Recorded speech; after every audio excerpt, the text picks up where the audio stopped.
Well, it's a pleasure to welcome Dominik Wodarz, who was actually also at Math Onco 2023.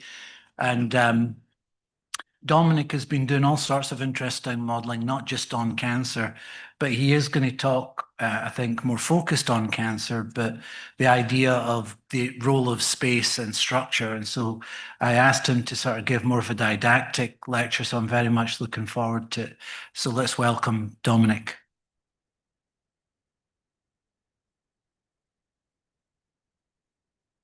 All right, thank you so much, and it's wonderful to be here. And I arrived quite stressed with so much work, and then you see this resort, and you're in a much better mood. So today I'm going to talk about spatial structure and evolution. So we all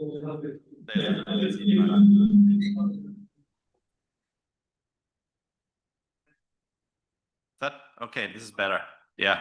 So we all know that. Cancer is an evolutionary disease. It is driven, carcinogenesis is driven by cell evolution. Therapy failure is driven by cell evolution. And we also know that pretty much all cancers and tumors are spatial in nature.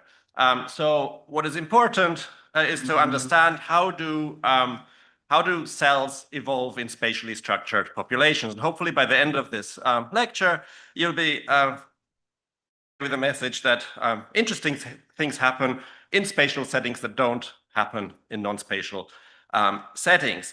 And I'll focus my talk around evolutionary biology, evolutionary theory, so a little bit more abstract, but always with cancer in mind, keeping in mind this interdisciplinary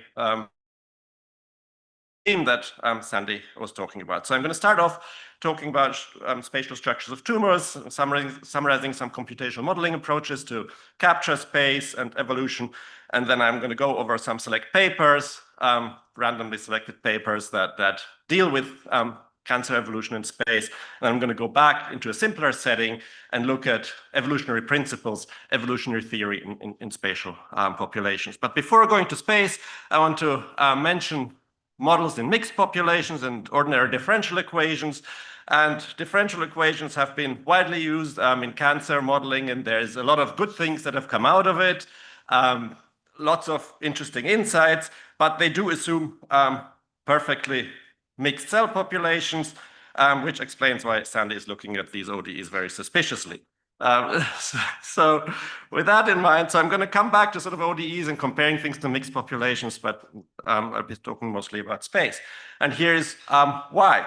So everything is really spatial in tumors, I think. So solid tumors clearly have spatial structure, intricate 3D spatial structures. Even leukemias have spatial structure. This is a picture here showing lymph nodes that are essentially packed with tumor cells, lymph nodes and spleens, and within, because they are so packed, things that are happening there are likely spatially restricted. And here's a picture of an organoid, what NIH is very focused on now. These are 3D in vitro systems where spatial also are very important. So with this in mind, what kind of modeling approaches are there to study spatial dynamics? There's several different things, several different approaches. PDEs, partial differential equations, are one of them. I'm not going to focus much on them. There's this whole array of models, kind of lattice models, agent-based models, where you take the position of the cell into account. They're stochastic in nature, so that's useful when you study evolution. Then there are hybrid models that combine cellular agent-based models on the grid with diffusible factors on another scale, and all of these can be used. What I want to particularly focus on is spatial agent-based models. We've heard some of them, for example, in David's talk earlier on, how they compare to mass action in terms of properties of cell evolution. And also another approach is DEAM models, where you don't have continuous space, but you split your space up into multiple DEAMs or patches. Within each DEAMs, there's perfect mixing going on, but there's limited migration between the different DEAMs. This can be, for example, applying to lymph nodes in leukemias, or you can even use it in an approximation solid tumors. And the advantage of such models is that you can actually get some analytical math insights into them, whereas with spatial agent-based models, this is a lot more difficult. So, okay, with this in mind, I'm going to just summarize, just go through a few very randomly selected papers that show cancer and evolution and what's been explored, and then go on to the more basic evolutionary principles.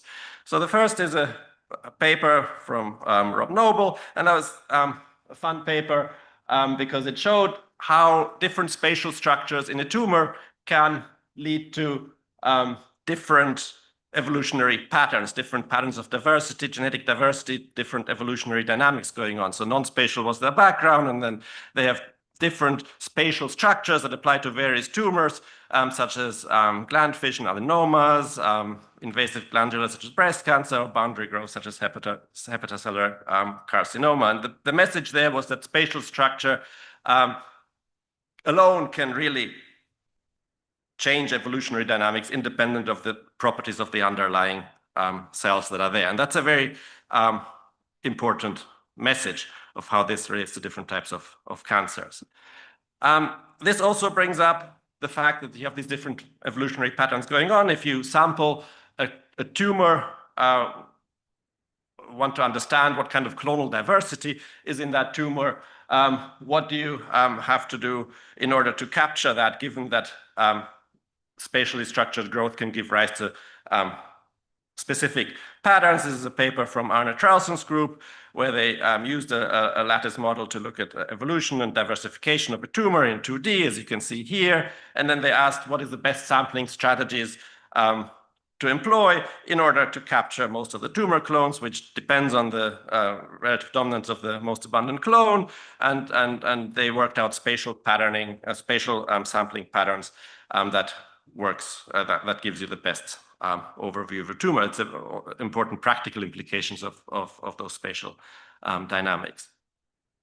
This is talking about this sort of growth where you have a tumor that grows in boundary growth. How this is something I'm going to be talking about quite a bit. So it's important to establish this, is that even realistic? Does it occur in natural tumors that are observed?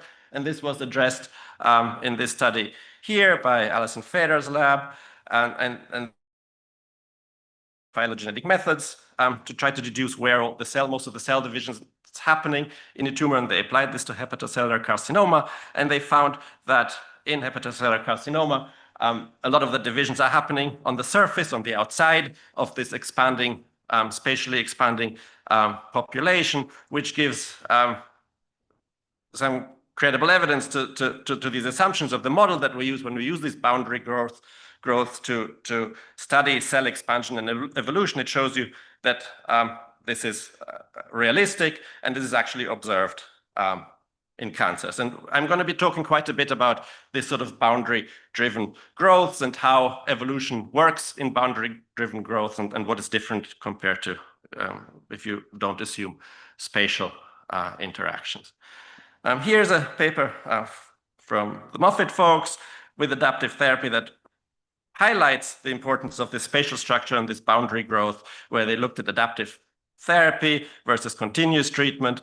It is possible that drug resistant mutants can be kind of trapped in the center of an expanding mass, whereas because they have a fitness cost, whereas the surface largely is made up of susceptible cells. So if you start treating with maximum tolerated dose, you competitively release those trapped resistant cells, which results in immediate relapse. Whereas when you use more sophisticated therapy approaches, you can leverage the spatial competition between susceptible and resistant cells in order to maintain tumor control for a longer period of time.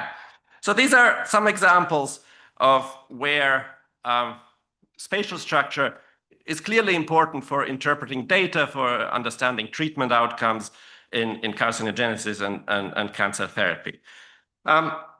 So to continue, let's move on to something a little bit more basic. And here I'm highlighting a paper by a group of Oskar Halacek, which is very interesting in this respect. They looked at both experimentally and computationally. They looked at how do mutants evolve in a spatial setting compared to a non-spatial setting.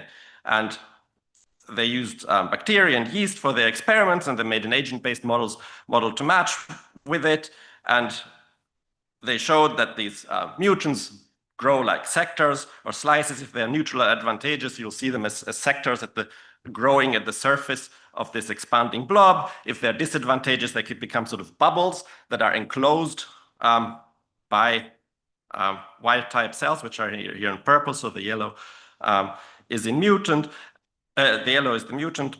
And so the important point here is if you let the colony of cells grow here in a 2D setting, and you let it grow to a certain threshold size, which in terms of tumor could be when you start treatment, for example, you ask how many mutant cells are there, for example, resistant cells or other cell types. They're generally, in their paper, they showed that there are generally more mutants in a spatially growing colony than in a non-spatial growing colony. And this goes back to things like jackpot mutations. In a non-spatial system, a jackpot is basically happens when you generate a mutant right at the beginning of the growth. You start from one cell and you immediately start to generate a mutant, and most of it is going to be mutant. That's a jackpot event. In a spatial system, these happen not only at the beginning, but when they kind of arise at the surface, they can have a disproportionately large colony size. So that's a very influential and important paper. And we've taken this stuff further and asked exactly that question in more detail. If you let a colony grow from one cell to n cells, whatever n is, in tumors it could be like 10 to the 12 or something whenever you start treatment, how many mutants do you have? And this is really important if you want to make patient-specific predictions, if you want to understand how many resistant mutants are there when you start treatment, because that is an important measure for how long it will take for these resistant mutants to grow out during treatment and to cause relapse. And a lot of work has been done using well-mixed systems. We have done some of that work as well. But if you look at these spatial simulations, these are not accurate estimates, because you can see here we're plotting the average number of mutants at a colony of a given size in a spatial system compared to a mixed system. This is the same as the Halacheck result. Basically, you have a lot more mutants in the spatial system than in the mixed system for neutral mutants. The same happens for advantageous mutants. What we found was that there's actually a lot of complexity when you start talking about disadvantageous mutants. And disadvantageous mutants are likely those that are important for drug resistance in a growing tumor. It's really weird results that it depends on the parameter where your disadvantage is in.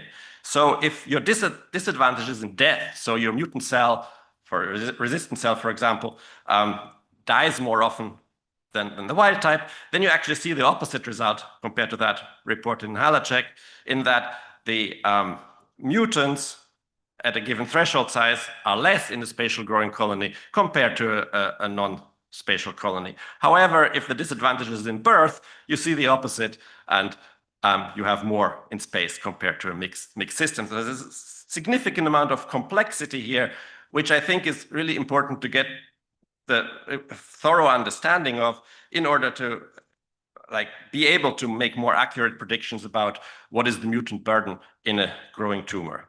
And these things have been observed in agent-based model, and they also have been observed in deemed structured model, actually same result, meaning it's not really necessarily the space itself, but a combination of space and fragmentation of the habitat. So these are some important principles that differ in a spatially growing colony compared to a mixed system of cells.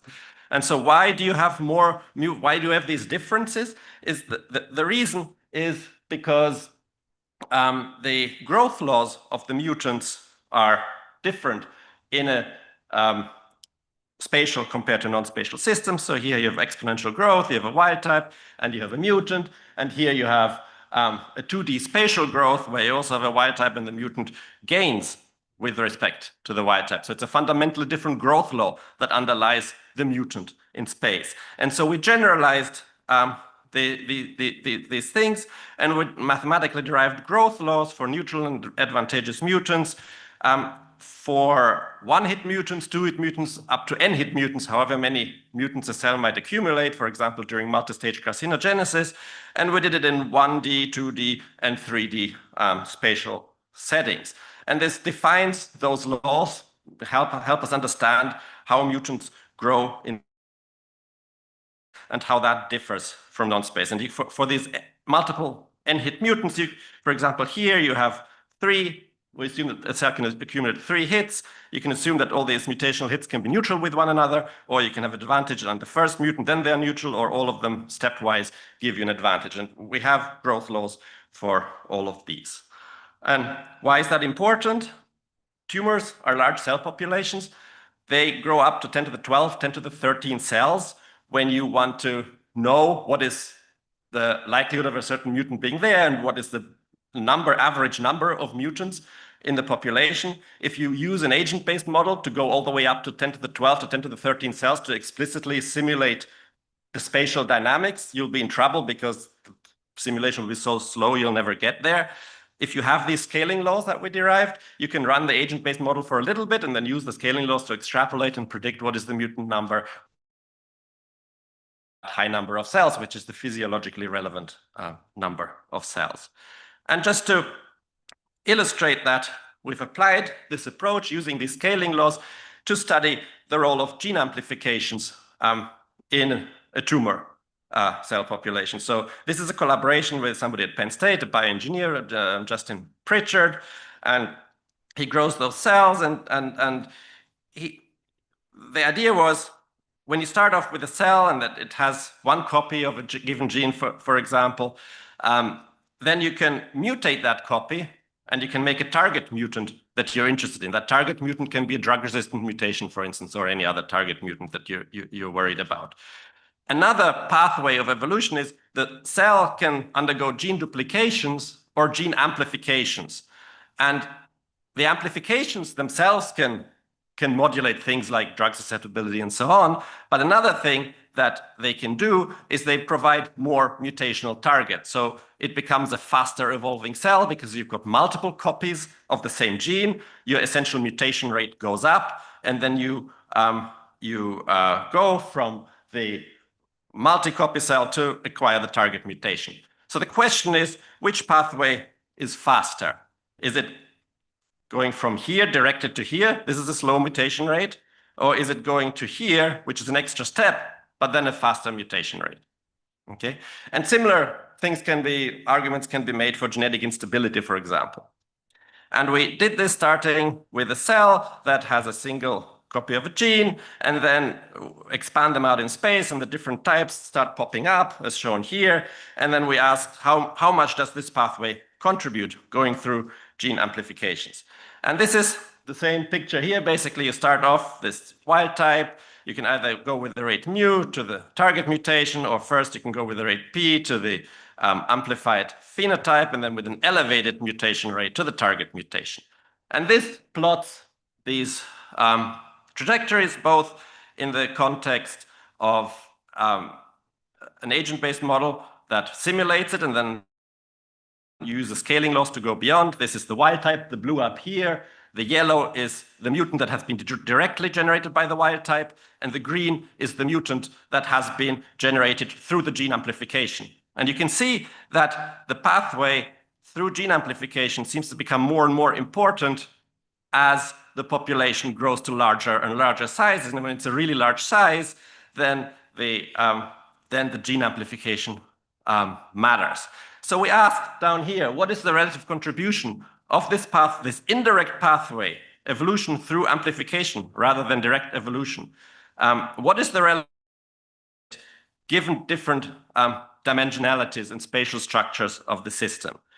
What you can see here, so this is on the y-axis, if you can't read that very well, this is the relative contribution of the amplified cells to mutant generation. And on the x-axis, we show population size. Okay, and so the green line is exponential growth. And you can see that the contribution of the amplified pathway is negligible if the growth happens in a non-spatial system.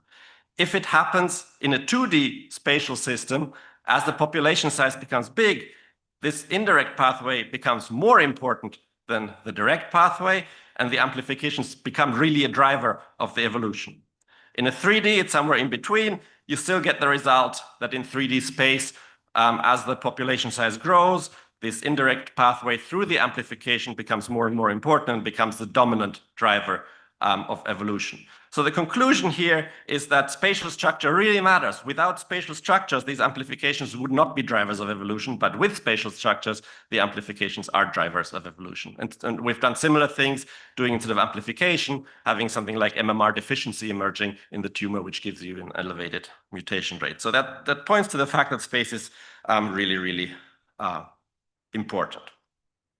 So there's an application showing where you can use these scaling laws that were derived to get some biological insights that are directly relevant to tumors. So far, I have talked a lot about expanding population. You have an expanding blob of cells that is going in 2D or in 3D. What are some of the interesting evolutionary consequences of that? So now for the remainder of the talk, I want to switch gears a little bit and not talk about expanding populations, but talk about mutant evolution when a population is at steady state. And how is that important? It can be important in two ways. If you're thinking about tumors, tumors sometimes don't just grow as a one continuous phase, unlimited growth, but there's multi-step growth processes where you have an initial mutation, which then let it grow for a little bit, and then it stabilizes, and then you get another mutation that drives it further, and so on. So you get these periods of intermittent stasis where the where there is some sort of a steady state. The other thing it applies to is a non-cancerous tissue at homeostasis, where over age, as you age, you have different clones pop up that might predispose you to carcinogenesis. And an important measure here is the fixation probability of mutants. What is the fixation probability? You start with a cell population that is only wild type, you introduce one mutant. There are only two outcomes here stochastically. Either the mutant takes over or the mutant fails to take over and goes extinct. If the mutant takes over, it's called mutant fixation, and the probability with which a mutant fixates is an important measure of selection. Okay? Here is the basic thing. You have for a neutral mutation in a mixed system. This is all for a mixed system now. The neutral mutant fixates with a probability 1/n, where n is the population size, and for disadvantageous and advantageous mutants, you have a formula to to calculate that. Here, the advantage and disadvantage are typically expressed through the change in one parameter, such as a change in the birth rate or a change in the death rate alone. Where things become interesting is when both parameters vary. And this is some old data from lymphomas, where they looked at the division rate and the apoptotic index death rate, and they correlate with each other. So if a tumor cell arises that replicates faster, they typically also die faster. So you got changes in two parameters at the same time. And this is where things become interesting. So this leads me to the concept of what is called quasi-neutral mutants for now. So let's assume that the wild type has a certain reproduction rate. Here it's 0.1. It has a certain death rate. Here it's 0.01. The lifetime reproductive output is given by measured by R/D, the ratio. Here it's 10. So the mutant can have a much faster growth rate, but it can have an equally faster death rate, such that the ratio over D, so the lifetime reproductive output, is identical. And that's what we're focusing on, these kind of mutants. We have tau is the acceleration of the turnover. So here tau is 10, right? The mutant just does everything 10 times faster, but the number of offspring it leaves over its lifetime is identical. So it should have equal fitness by any means. Here we're still in well-mixed systems. This is stuff that comes from the lab of Josh Plotkin in Penn State. He coined them quasi-neutral mutants because the fixation probability of those mutants is not given by 1/n, but it's given by 1/n times some expression, which is inversely proportional to the acceleration factor of the mutant. And so if you look at it, neutral mutants have this fixation probability 1/n. These quasi-neutral mutants with the accelerated rate have a lower fixation probability, but they don't depend on the population size. A disadvantageous mutant, a true disadvantageous mutant, the fixation probability times the population size declines rapidly as the population size increases. Quasi-neutral doesn't, so it's not disadvantageous, it's just a little different from neutral, but the same thing. Why does it have a lower fixation probability than a neutral mutant? It's because of stochasticity. if you have a fast turnover, you just do everything faster but have the same number of offspring, you have a higher chance to lose your cells within a given time frame. That can increase your probability of extinction. So that makes the fixation probability a little bit lower. So what we've done, we found this quite interesting, and we were asking, what does space, if you put this whole thing in a spatial setting, what do you observe? And so this is just stuff that's coming out. A study that we did. So we started off by doing this in a DEEM model, not an agent-based model, because I mentioned DEEM models can be more easily analyzed, have simple mutant evolution fixation in individual DEEMs, and there's migration between the DEEMs. So it's spatial in that way. And so we put the wild type at equilibrium, we put one mutant in, and we ask, what is the fixation probability? And to make this quick, here's this measure n times the probability of fixation. For a non-spatial system, as I mentioned before, this is up here, it's constant. It's pretty much has neutral characteristics. But now, in a spatial setting, this goes down, which is characteristic of an actual disadvantageous mutant. So here we have an interesting situation in space where you have two cell clones that have the same reproductive success, which by all means should have the same fitness, but the one that does everything faster is actually acts like a disadvantageous mutant. And that's really interesting because it indicates that selection can be reversed. And we did some math on it to calculate the fixation probabilities. I'm not going, don't have enough time to go through all of that, but I want to finish up by a more biologically realistic scenario.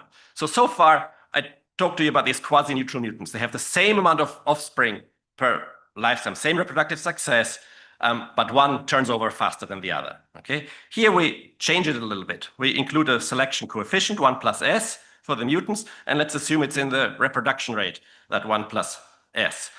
And that means if S is bigger than 1, you have a higher reproductive success. If S is less than 1, you have a lower reproductive success. And additionally, the higher turnover. So let's see what happens. So what happens is, this is an advantageous phenotype that leaves more offspring. If the turnover of the mutant is the same as the wild type, it's clearly advantageous. The fixation probability is larger than neutral. Now you increase the turnover of this mutant, and this mutant with a higher reproductive success will all of a sudden turn disadvantageous. And so this was very surprising to us because it indicates we've always thought of reproductive success as a measure of fitness. And here it shows you that a mutant with a higher reproductive success can actually be disadvantageous.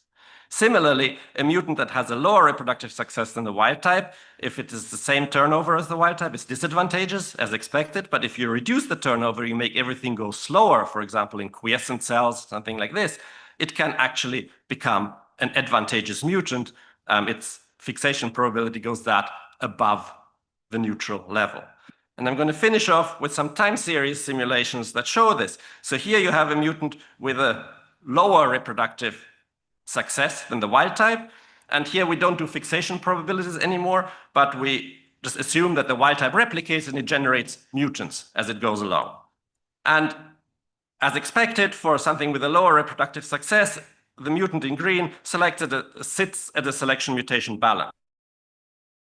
It's selected against, but it's being produced, so it's at low numbers. Now you increase the turnover of that thing, and it's still disadvantageous. You decrease the turnover of this thing, and it's still disadvantageous. It still has less overall offspring, but now it starts invading the population and taking over. So a mutant with a lower reproductive success than the wild type suddenly starts to invade.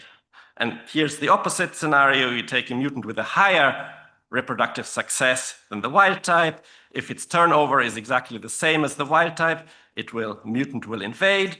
Now we reduce the turnover, we make everything go slower, but still has a higher reproductive success. It now acts like a disadvantageous mutant where it's maintained as a selection mutation balance. And I think this is really important for things like resistant mutants or driver mutations that may come up in the spatially growing population. To finish up, we did this in a DEEM model because it's easier to analyze. Same results are obtained in a spatially explicit agent-based model where a lower reproductive success mutant can turn advantageous and a higher reproductive success mutant can turn disadvantageous. And this only happens in space. You do not see that in a well-mixed system. So takeaway messages of the talk is spatial structures can have important consequences on evolutionary dynamics. They can be found in relatively simple models of spatial dynamics, but I believe what you have in these simple evolutionary systems is the foundation for what you will find when you make more involved cancer-specific models that are spatial in nature. Whether you apply that to a specific cancer, then you put in microenvironment and blood vessels, everything else. The basic spatial dynamics are still part of it, and understanding these very basic dynamics are important to kind of figure out what happens when you go to higher levels of complexity. And for that, I finished thanking my lab, current lab at UCSD, as well as former lab members and collaborators, and some funding, which is still available. Thank you. Thanks, Dominik. Very nice and good timing. I have a question before I pass it out to the floor. So I was intrigued about that because it made me think if you've got lots more division, lots more death, you've got potential for lots more mutation and selection. Have you looked at the impact of that? Yes, that's a different thing. It is different. We have, and so the traditional thinking is that if you have lots more cell divisions, so if death is closer to division, you need more cell divisions to get to a certain size. And you expect to have more mutations. In a spatial system, you can see all sorts. You can see a relationship like this. You can see it go down. The closer death is to cell divisions, the fewer mutations you have in an expanding colony, or it can be something like this. So this is something we're currently writing up. Oh, that's interesting. Yeah, I'm going to send you once we have it on bioRxiv. Yeah. There were some questions back here. It was very nice. Thank you so much, especially when you incorporated this rate into the fitness as well, because like usually we consider fitness as a growth rate. I really like your talk. But as far as I understood, there is an assumption on your modeling, which was the constant population. And what if the population size changed, for example, due to the chemotherapy as an example? Due to what? Due to, for example, the chemotherapy, like we have some treatment. Yeah. Okay. Yes. What if the population size changed, then what happens to all the fixation and extinction?